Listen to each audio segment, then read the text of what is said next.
This is an ABC podcast.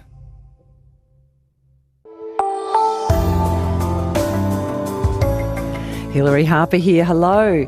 Gladys Berejiklian's integrity will be in the spotlight today. Hearings kick off into whether the former Liberal Premier of New South Wales breached the public trust. That's through ICAC, the New South Wales Anti-Corruption Commission.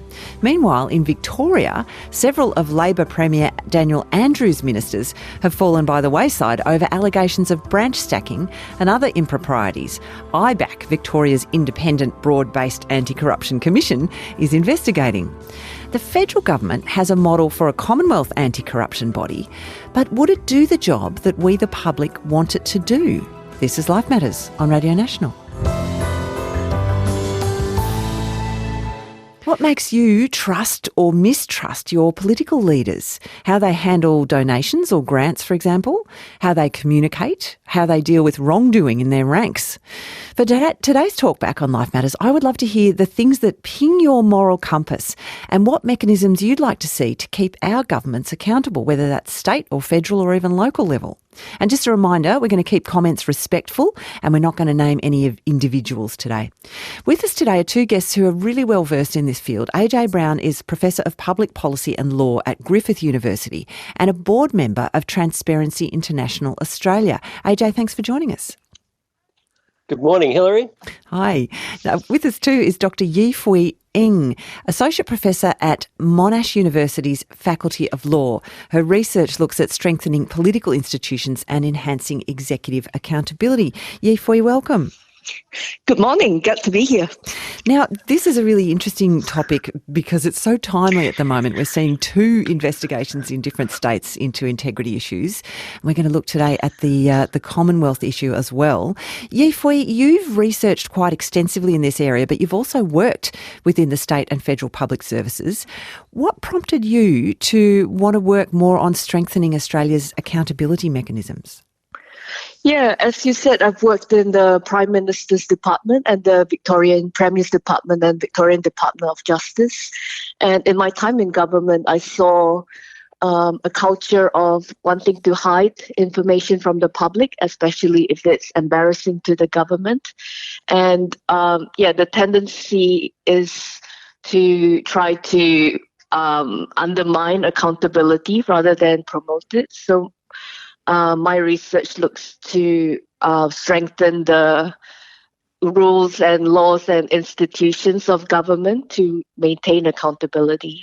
And Yi-Fui, how much did you get a sense that that culture was tied to a particular side of politics as opposed to a culture that had grown up within the bureaucracy regardless of who was in power?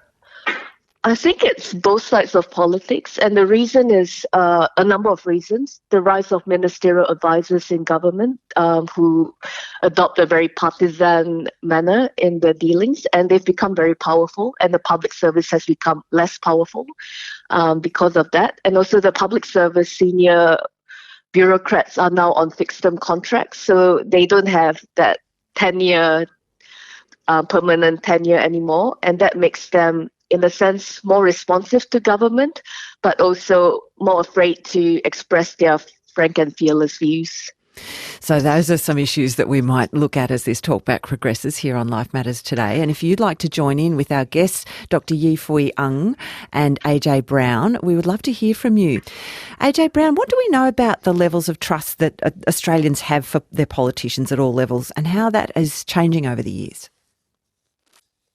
Well, we know that trust is under an enormous amount of pressure and it does change. And there's a general story, I guess, internationally that, especially in democracies, trust has been in decline. But in fact, it's a much more sort of interesting picture than that, an important picture than that, in that trust rises and falls depending on what governments are doing and depending on what reforms they're putting in place and depending on a whole range of factors. What we know in Australia is that trust was suffering a long-term decline over time before COVID. And what was really interesting about COVID was that we saw trust and confidence in the performance of government actually take a big swing back up at both federal and state level, which showed that governments can actually, the relationship between government and citizens can actually be restored depending how governments perform and behave But at the same time, we actually know that concerns about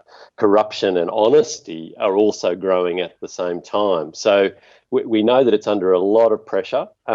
We know that it swings back and forth, and we know that overall public concern, I guess, about what the public doesn't know about what's going on is on the rise. And so you were saying that upswing of trust happened before COVID. Do we have any sense of how the pandemic might have affected those trust levels? Well, it happened due to COVID. It happened during COVID, and now it's at the time when there was a lot of unity in government. There was a lot of transparency suddenly there was a lot of really frank communication between government and citizens, and there was, I think, a desire to put trust in government to help get us through this, and government responded. But that was 2020, and I think we're already seeing the much more fractious politics. But the important thing is that we really learnt in that period that even when members of the public, when citizens are saying, actually, we're trusting in the competence of this response to these particular pressing issues, at the same time, our research in Transparency International Australia and at the university mapped that, in fact, underlying concern about the amount of corruption in politics and in government actually went up as well at the same time. And we actually know that that's rising as a component of how people make their judgment about whether they can have trust and confidence in government. We actually know that this is on the rise in Australia. AJ Brown is Professor of Public Policy and Law at Griffith University and a board member of Transparency International Australia. So we'll get the international perspective about where we sit on those rankings soon. And with us too is Dr. Yi-Fui Ng, Associate Professor at Monash University's Faculty of Law, who's worked extensively in these areas. But your views today are going to be really a useful part of this discussion, I think, because we're looking at what kind of integrity bodies, what kind of mechanisms, what kind of culture of transparency would satisfy us as the people who elect those officials that we do or don't trust. Let's go to Mark in Canberra. Mark, what are your thoughts on corruption at various levels? Well, first of all, we need a federal ICAC I would call it an integrity organisation, and to investigate the levels of corruption currently in the federal government. And secondly, there needs to be significant finance reform for elections. The current policy of releasing the data 18 months after an election is not relevant. We need real-time reporting of contributions to our political leaders, I think is paramount. That needs to be changed. Yeah, we've got the technology. Why can't we do it? Mark, thank you. You're welcome. We'll have a look at the rules around reporting of donations in a moment with Yi-Fui Ng. David's in Mount Waverley in Victoria. David, welcome to you. What's your particular concern? Yeah, good day there. Look, I think there needs to be a mechanism so that election promises on state and federal level, election promises, if they backflip straight after the election on major promises, there's an investigation as to why they backflipped. So you'd like to see things thoroughly investigated and the results of those put out there in the public realm? Absolutely. And we had a situation here in Victoria a couple of decades ago where there was a promise made that there'd be no tolls on the Eastern Freeway. That promise was made a week before an election. A couple of weeks later, backflipped and said there's tolls. So, yeah, there needs to be a mechanism to find out what's going on. David, thank you for your call here on Life Matters today. Gwillim's in Eltham in New South Wales. Gwillim, welcome to you. Yes. What's on your mind? The main thing is, look, it's a bit of a story. In 2012, I went to the Coalton gas fields in Western Queensland, and I was horrified by what I saw there. But down the track, there was some peer-reviewed science regarding that and the health impacts on people living in those gas fields. Now, to my mind, and I have done submissions to the IPC at Narrabri, but to my mind, nobody really, I don't think the politicians are listening to what that is actually about, because I find that I just don't trust them at all. I don't trust them at all on so, that. William, you're saying they might be ignoring the science because there's influence coming from other areas? Oh, well, the lobbyists are obvious. The lobbyists who pay their money, and so then they're not, the politicians aren't working for the people. They don't consider the people because they're getting money from other sources, which is, influences about what they do, and it influences, unfortunately, it influences what happens in the environment. And, those peer-reviewed science about the gas fields, there's 2 of them that I know of, and they are just very damning of that whole industry. But no, I don't hear any politician really listening or taking that into consideration when they make decisions about what the gas-led recovery, for example, what they want to do in Narrabri, which is tragic. Let's take that back to AJ Brown. Gwilym, thank you. AJ is a Professor of Public Policy and Law at Griffith University and a board member of Transparency International Australia. AJ, what's going on with lobbying? Is there a problem that needs to be addressed by some kind of change to our federal integrity mechanisms? Yeah, I mean, there certainly is, and we know that public concern that Gwilym just was talking about is very widespread. In fact, when we look at what people think of as being the main corruption problem in government, if you ask them what they're actually concerned about, it's that problem of undue influence or suspected undue influence, which is actually the sort of overwhelmingly the sort of the biggest cause of concern, along with other more sort of hard-nosed types of corruption, I guess, as well, and also just that question of dishonesty, political deceit, or lack of transparency, is a third big driver. So all your listeners there have really captured that spectrum of those issues. But with lobbying in particular, what we know is that there's very weak regimes for ensuring transparency in who's getting access to government, and when and why. And we know that it is something that's a very unequal playing field. So basically it's a case of, we know there's quite a big industry out there. If you've got the money to pay for lobbyists, you can get access. If you don't, then you face a long-term battle to necessarily get the same sort of attention and influence on decision-making. And it varies greatly between the states and the federal government, but there's no strong system, and the federal system for regulating all of that, making it transparent and trying to control that particular sort of part of the political access arms race, if you like, is certainly very weak at a federal level. And it links back to the political donations that we heard reference to before. There's a lot of ways that people with financial interests, particularly corporate interests, can use their wealth to buy access to decision makers in ways that channel money into the political parties, but actually buy access to public officials who are being paid by the taxpayer. So there's something wrong with that whole mechanism and our approach to it at the moment. And AJ, we heard Yifwi talk about that culture of trying to hide things, not wanting to be transparent, wanting to kind of keep things quiet within the public service. What do you think is going on there? Do you think that people are worried that the public might look darkly on the lobbying that goes on and the doings that go on behind the scenes if they did see what happened? Well, I think it's natural for bureaucracies and institutions to want to control information, and it's also natural for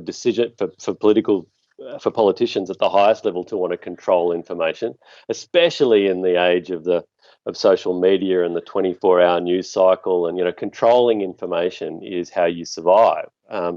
So there's nothing unusual or surprising about that, but it becomes deeply problematic when it becomes when it basically undermines or makes impossible proper accountability. And what is really interesting, and Yifwi was talking about those cultural drivers in government. We also have that problem at a political level because of the need to raise so much money and the need to curry so much favour and to try and do it all under such glare of publicity. I think most politicians try to be as transparent as they can as individual parliamentarians on a day-to-day basis, but they're caught up in a system which really doesn't help them, because things like their political donations at a federal level they only get published so late. So the system isn't helping them. And similarly with other mechanisms.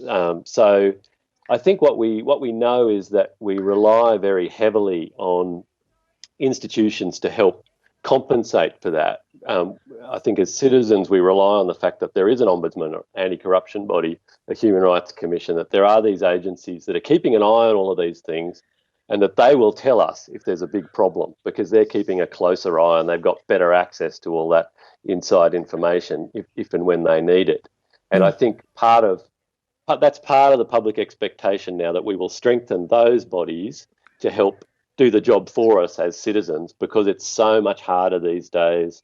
There's so many more citizens per politician. The relationship between individual politicians and their electorates is so much more complicated. So there's all these other reasons why we look to good integrity institutions to do the job on our behalf, if you like, because it's very hard to do it ourselves on a day-to-day basis. Yes, indeed. Dr. Yi Fui Ng, Australia has various different laws around political donations at state and federal level. Could you tell us a little bit about that? How much does it differ when it comes to how much can be donated, whether there are rules about disclosure and who you can and can't get donations from? Yeah, that's a really good question, and the listeners have raised really important points. So I spent some time writing a report that was more than 100 pages for the electoral commissioners on the regulation of political finance across the Federation, and it varies very dramatically. So as AJ said, the federal level is extremely weak, and the listener said the disclosure happens more than 18 months after the election, which is inadequate. But we see in the states, particularly Queensland and New South Wales and Victoria, a lot stronger regimes. So for instance, there are caps on political donations. So we can't see what happened at the federal level where Malcolm Turnbull donated more than $1 million to his own party, or rich minors can donate more than $1 million to particular parties. And the suggestion is, if you give really large donations, that sways the politicians to give more access to those people, and therefore they have more influence in the political system. So having caps on donations will prevent that, and that does exist in Victoria and New South Wales. Another thing that we see at the state level is the timeliness of disclosures. So in Queensland, there is real-time disclosures. So as soon as the donation is made, it's disclosed, and there's a visualization where you can see on the map who's donating to who. So certainly at the state level, there are stronger regimes, and the federal level should follow suit. And Yi Fui, you've argued that the caps on private donations will mean that taxpayers will need to contribute more to funding election campaigns. Is the public in favour of that, even if it does help limit undue influence by big private donors? I think there's a significant amount of public concern about the scale of donations by rich corporations or individuals. So there's that concern about the potential for undue influence, and there's been bans on donations from certain sectors like property developers.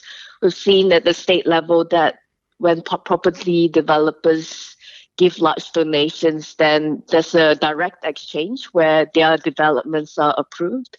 So I think there's a lot of reasons to limit donations by private parties in terms of the prevention of corruption, so the actual prevention of exchanging money for a favor from a minister, but also this idea of political equality, that we want a level playing field, that poor person or rich person or someone in between is equally able to access the politicians and influence them. And with our current system, we just don't have that. We have that arms race to raise donations, and those who can donate the money have a bigger influence. So in that sense, I think the public would support caps on donations. Certainly, it does have resource implications, as you said. So more money has to come from public funding to do so. But I think on balance, the to achieve the goals of prevention of corruption and political equality, that might be a worthwhile trade-off. Some really interesting things that we're looking at today, and some of the themes that are emerging from our callers: concerns about dishonesty and wrongdoing, lobbying influence, donations, lack of transparency and how long it takes to disclose things. Perhaps you've got something you'd like to add to that, and perhaps you've got ideas for what would help build your trust in government, whether it is a body or a change to the rules. 1300 22 5576 is our number. And a reminder too that we're going to keep our comments respectful today, and we're not going to name any individual people here. Jeff's called in from the Central Coast of New South Wales. On the issue of royal commissions, Jeff, what would you like to say? I was a attendee at the HIH Royal Commission in the early 2000s. I was a whistleblower from HIH who came forward and provided details to both APRA, the Institute of Chartered Accountants, Institute of Internal Auditors, Insurance Council of Australia, about what was happening at HIH from about September 1999 through to May 2000. And Jeff, I understand you've experienced some blowback after that. And then the Royal Commission occurred in 2001, 9 months after I went to APRA. I was ignored by APRA as a whistleblower, and now 21 years later, we still have a situation where the federal government doesn't have an integrity body in place, which is just absolutely appalling and shows a huge lack of leadership. And we might ask AJ Brown about protections for whistleblowers in a moment. Jeff, thank you so much for calling in. Philippa's in Sydenham. Philippa, welcome to you. Federal bodies on your mind? Absolutely. It's the diminution of trust in basically politics that is really creating royal commissions, inquiries, etc. Now, if we have all of our national politicians working together, pulling for an effective IBAC, I really believe nationally that trust would come back. And one of the things that shows we need one is the amount of money spent each taxpayer on royal commissions and inquiries. And I believe that's happening because the lowering in standard of accountability of each of the politicians, instead of putting a lot of this onto public servants who are not biased, who are working on all of the nation's behalf, so that would bring back more trust. It worries me because we used to be a leader, and I also am concerned about the lack of female, let's just say, equal opportunity. Within, so that I see within the public service? Politicians, public service, I think there should be a quota in that too, so that everyone actually gets a say. I want more equal representation. Philippa, thanks so much for raising that as an issue when it comes to talking about corruption here on Life Matters today. Susan in New South Wales. Susan, questions? You've got questions. Yes, I do. I'm just curious about how institutions these days really represent the people. Religion, education. There are so many issues now with institutions, and I know a lot of young people don't believe that democracy actually works for us anymore. I could be naive in thinking that back in the day politicians actually had a vision. But now, as we've heard, all the corruption and payoffs that go on, that maybe this system that we have isn't actually representing the people, because people seem to be very disenchanted with so many of our institutions these days. So it's more of a question. Yes, well, that disenchantment is definitely coming through. And I think a yearning for our leaders to do better. We'll check in with our guests in a moment. AJ Brown, Professor of Public Policy and Law at Griffith University and board member of Transparency International Australia, and Dr. Yi Fui Ng, Associate Professor at Monash University's Faculty of Law. But just quickly, let's go to James from Kalanganuk. I hope I've got that right, James, between Sydney and Brisbane. You do. I hope I've got it right, because I've actually just pulled off the road. I'm between Sydney and Brisbane at the moment. There you go. Well, we're in the dark together. What's your concern, James? Well, I've had concerns for about 20 years, but as a student and an adult, I've had serious concerns for about 10 years in New South Wales, coming from someone who works in the arts. While studying, discovering from the word go, really, the example I would use is the, nepotism, which the example I'd use was Crown Casino at Barangaroo. And the sheer audacity and the calculation required to have this pushed through, but also as a mechanism, the public's willingness to stand back and watch it happen. That's, I suppose, it in a nutshell. But there's so many other examples, the light rail, WestConnex, the tollways being planned and put into plan at the moment, and so forth and so forth. The Anzac Bridge at Moore Park, and you've got people profiting into the billions from this while the public stands back being distracted by the media. Well, and I think that the public are concerned, aren't they, James? But it's a matter of what we can do about it, and there's lots of suggestions coming through on our talkback today. AJ Brown, lots to come out of those calls that we just heard. Let's have a look at what Jeff had to say. Are there enough protections in place for people who blow the whistle on government wrongdoing at the moment?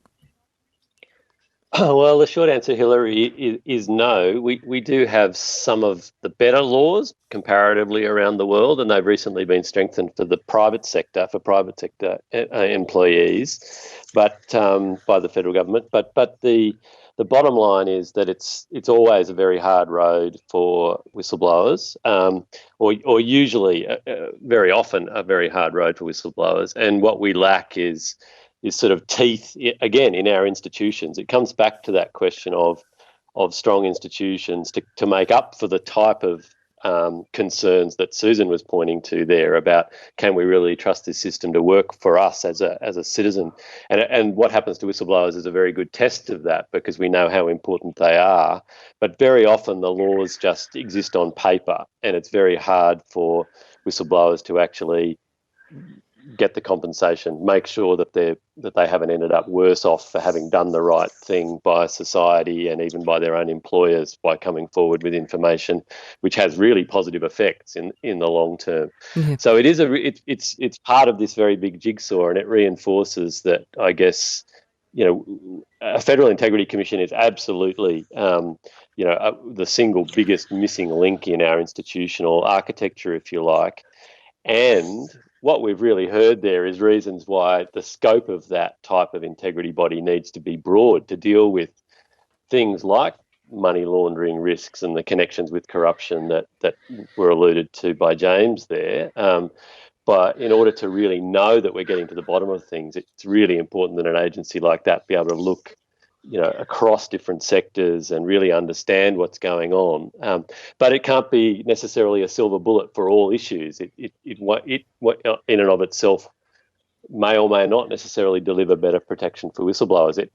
Unless the political donation laws are strengthened, then that agency in and of itself won't be able to solve all of those problems with political donations. So it really reinforces that we need reform on a few different fronts to let a body like that really do its job well. Yes, I think Transparency International Australia's blueprint for tightening up our systems around integrity has 5 focus areas. So one of them is about protection for whistleblowers, caps on political campaign expenditure, greater transparency over lobbying and influence, an integrity commission, and also a national framework. So you feel like there should be more working together between the state and federal levels of government.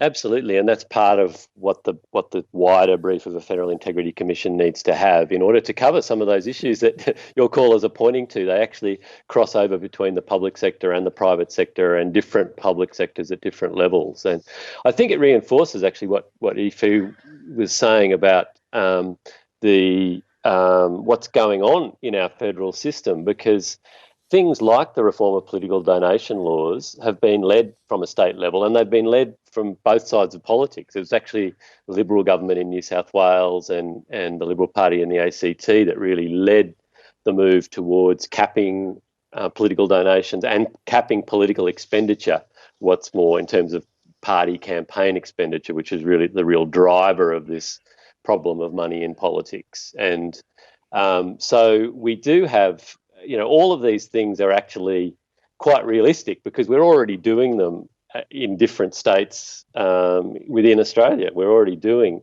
most of these things. We're already moving to strengthen our system, but we're doing it currently we're doing it in a very ad hoc way, with the federal government being the last to the party on most of these things. So that's why we're quite convinced we can do a whole lot better across a range of issues. Yifui, there's a question on our text line from Genevieve. She's asking about the role of the Auditor General, and she wonders if maintaining or increasing funding to the Auditor General would help with accountability and transparency. So she says, in other words, are there mechanisms in place already that need to be better supported? What's your view on that? That's a really good question from Genevieve, so thanks for that question. So the Auditor General has been really vital in exposing the misuse of public funds. So they're the ones who expose sports rorts, car park rorts, and all these rort scandals that we've seen in recent times. So certainly the Auditor General has done really well in exposing these issues. But at the same time, the Auditor General is limited in their scope, in the sense that they can write a report, but the government is not obliged to follow any of their recommendations. So once they expose it, then the role is limited in that way. So that points to a need for other integrity bodies. So we do have a whole range of very strong integrity bodies like the Ombudsman and the Auditor General. But I guess there's a gap in the sense of that investigative role at the federal level, and that suggests the need for the Federal Integrity Commission to properly investigate the matters. And the model that's put forward by the government is extremely weak. It's said to be a toothless tiger, and there are a lot of issues with the model put forward by the government. So we one of haven't them, seen I think, the that final people one. raised... Oh, sorry. Just noticed that one of the criticisms levelled at it was that it's got a really high hurdle for even starting an investigation. Yeah, quite right. So the hurdle for starting an investigation is a reasonable suspicion of criminal conduct, so criminal corruption. So this is a super high hurdle that most of the scandals that we've seen would not meet, like sports rorts and car park rorts and so forth. So that means that they wouldn't even be able to begin any investigation, which will mean that it's not going to be doing very much unless there's something super egregious. And the other part is the lack of ability to hold public hearings for public servants and politicians, which is when you look at the state anti-corruption commissions, they can hold public hearings. And so this omission is sort of protective of the politicians and public servants. But your listeners have raised the issue of royal commissions, and the government was willing to subject the entire banking industry to a royal commission. They're willing to subject judges to public hearings. They're willing to subject all these other people, public and private, to public hearings. But yet they are trying to exempt themselves from public hearings. So I think it's a very unprincipled exception that they're trying to create here. Though some politicians have said, look, the public hearings can be weaponised. They can really kill your career, just the whiff of an investigation from, say, an ICAC type body. Is there a way to make those public hearings fair? Yeah, certainly. And we see some models from other jurisdictions like Victoria, where generally hearings are in private unless there's a public interest to have a public hearing. So that balances the protection of the individual with the desire for transparency and enhancing public trust in government decision making. And the Helen Hayne model put up to federal parliament also had that public hearings only when it's in the public interest to do so. So there's tweaks that can be made. I'd love to get through a few more calls before we wind up today with our talk back on Life Matters. Christine's in New South Wales, and Christine, you'd like to see changes to the public service. Tell us about that.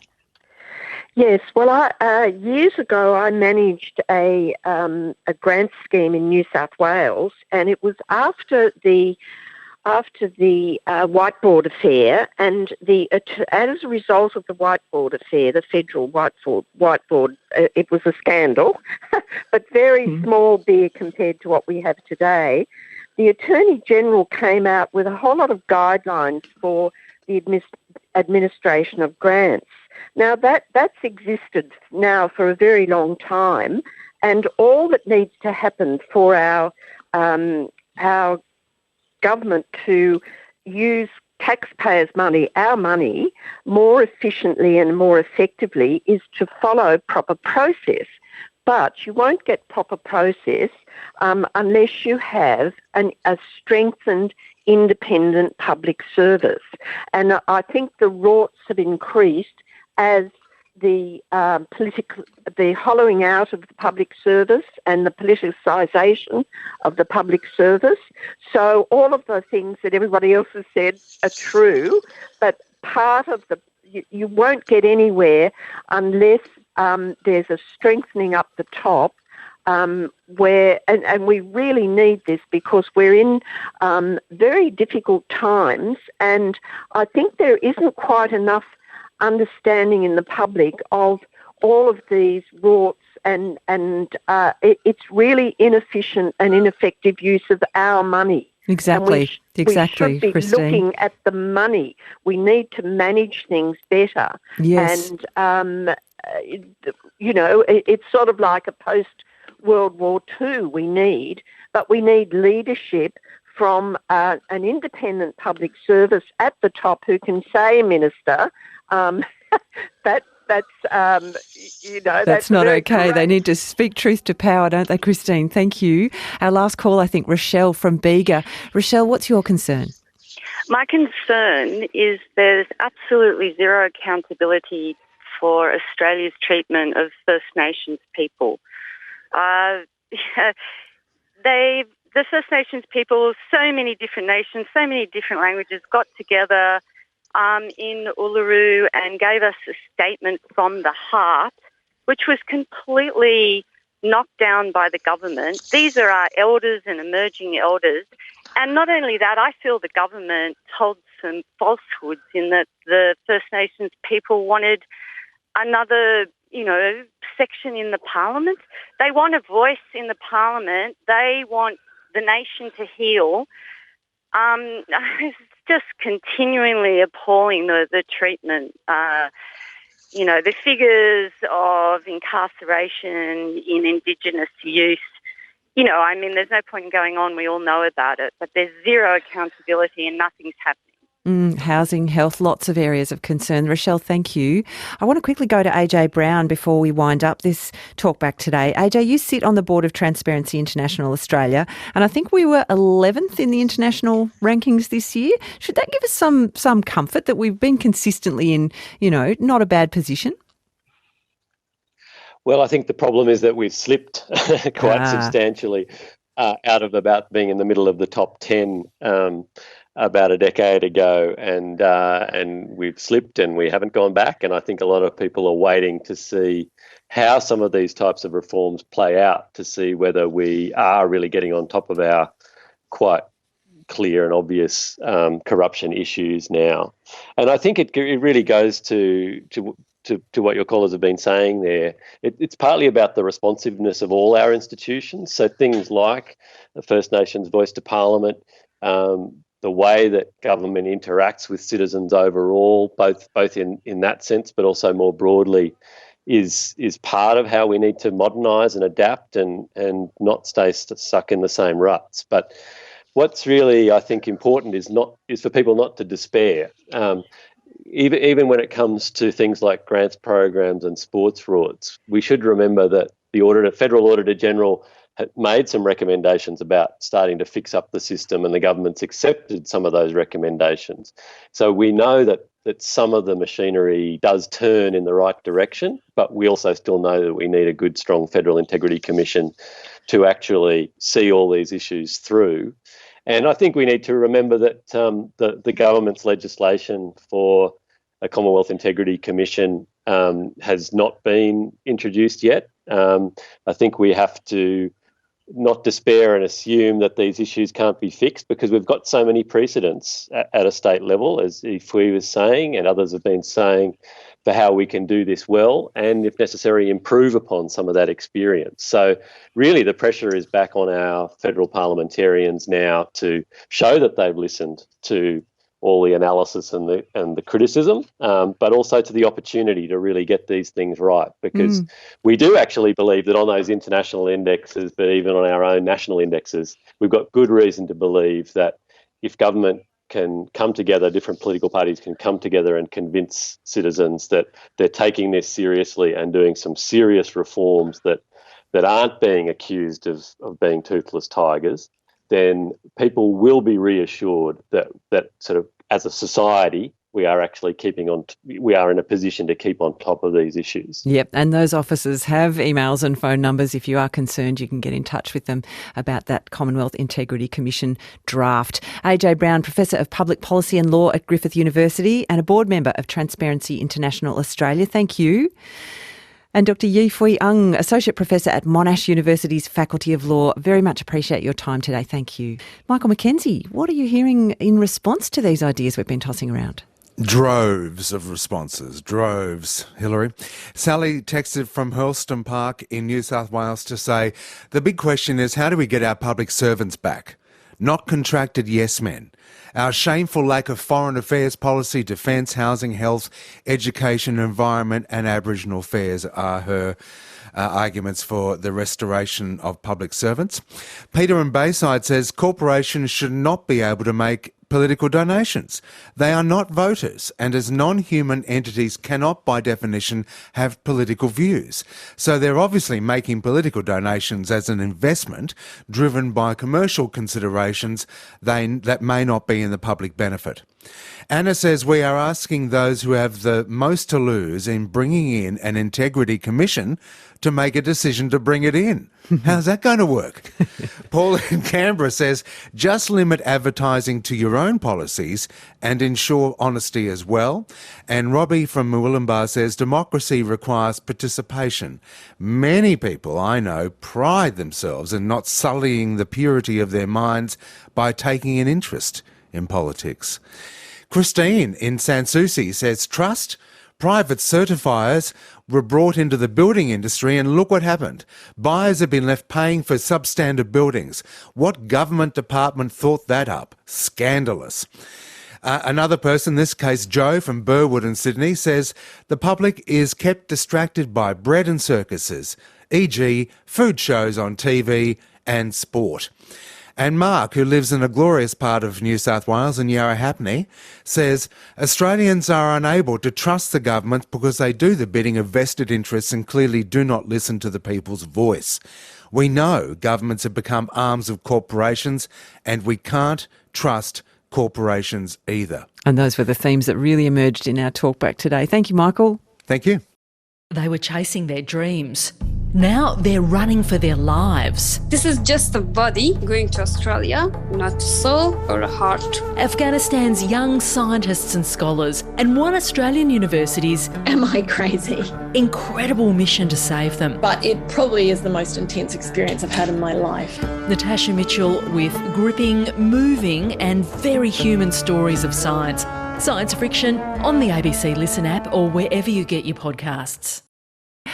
All of us like to be liked, don't we? And Selena DeLang and her sister went through a surge of popularity when they were in school.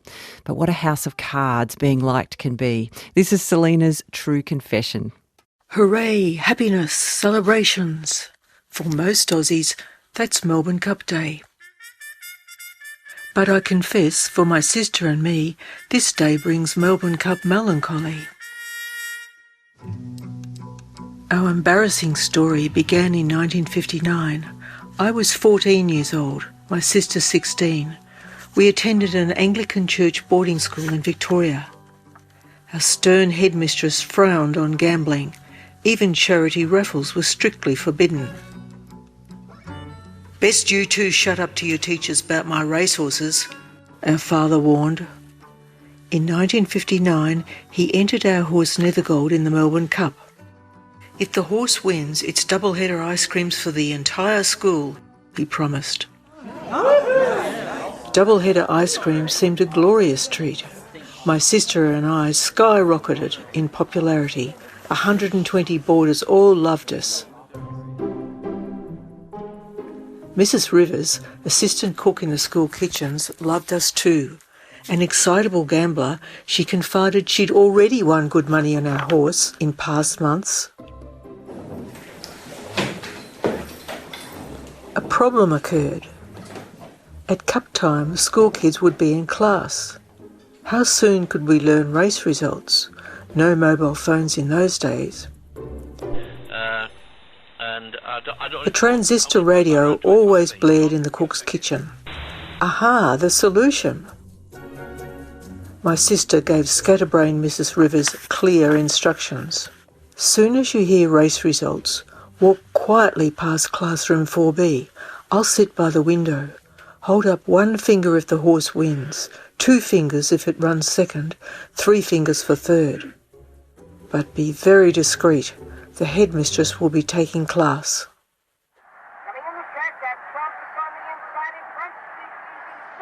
At last the great Melbourne Cup day arrived. Nervous excitement electrified all classrooms. Race time ticked near. My sister Sandra sat rigid in class. Our perfectly groomed headmistress lectured in her icy voice. No one dared misbehave. Our headmistress scared everyone. Suddenly, my sister saw the cook's dishevelled figure running in the distance, her apron flapping. She galloped right up to the classroom door. Oh no! She banged the door open, burst in, panting. Red-faced, the cook bawled out to the astonished headmistress. "Sandra there, her father's horse Nethergold. He's run second in the Melbourne Cup." The class paled with mixed horror and delight at this drama. Our headmistress glared down from her superior height. "That will be all, Mrs. Rivers. You may go."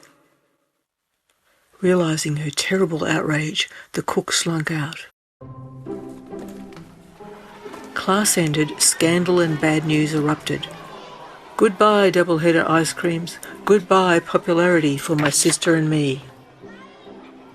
That night in the dining room, a furious boarder hissed at me in front of everyone. "What a mean, rotten father you have. His rotten horse came second. We should at least get single ice creams." My sister and I fell into shame and sorrow. Now, every year since 1959, when Melbourne Cup celebrations start, we remember that dreadful day. Melbourne Cup melancholy descends on us again. Selena DeLang, definitely not looking forward to that first Tuesday in November. That story produced by Michael McKenzie. And do you have something you'd like to get off your chest in a true confession like that? Let us help. It can be fun or serious or anything in between, and it's easy to send in. You just record it into your phone and email it to lifematters@abc.net.au. There are instructions at the bottom of our webpage.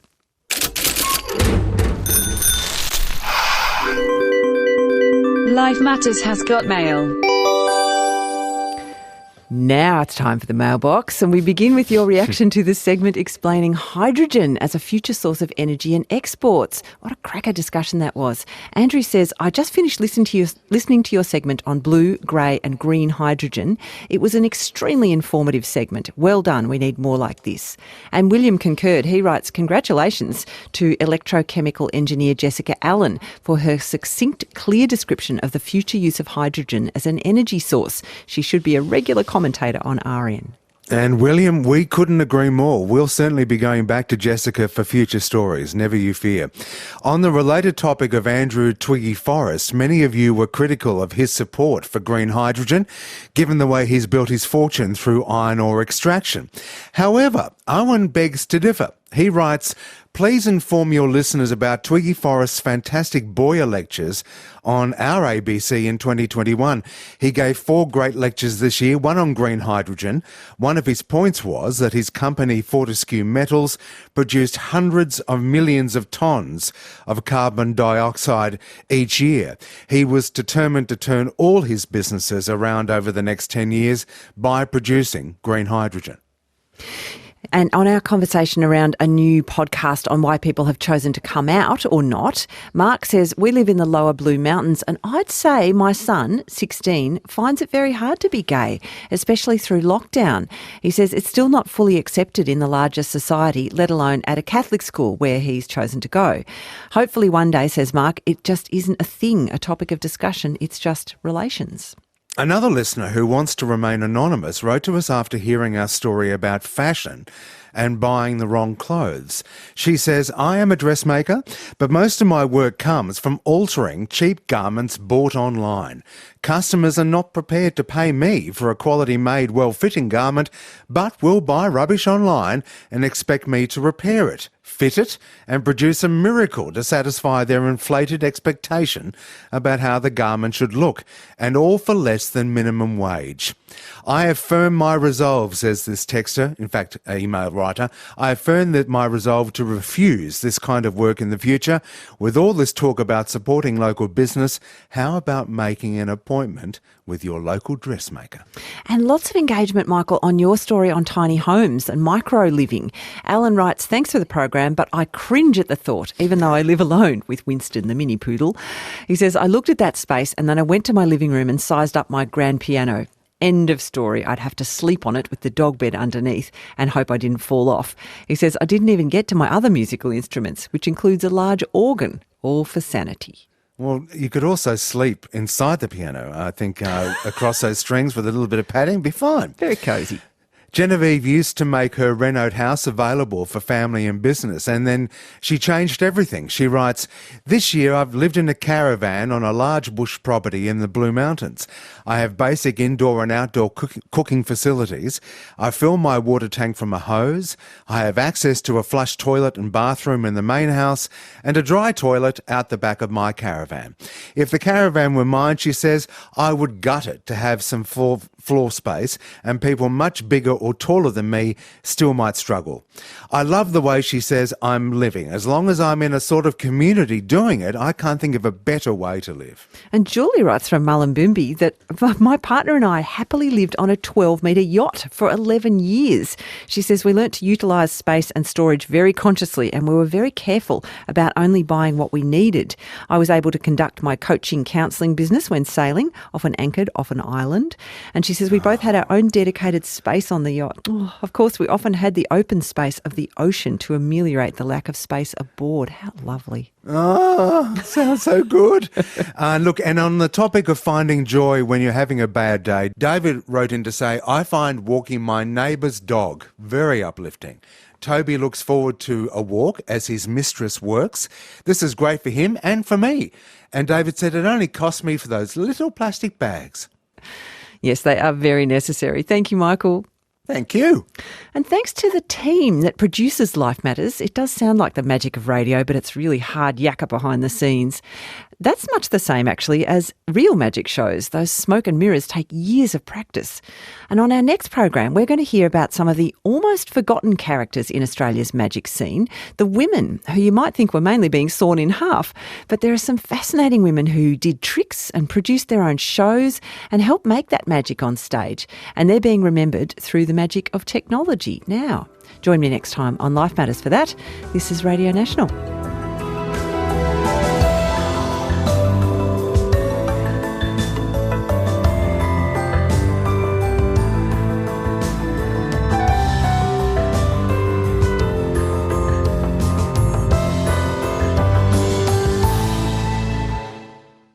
You've been listening to an ABC podcast. Discover more great ABC podcasts, live radio and exclusives on the ABC Listen app.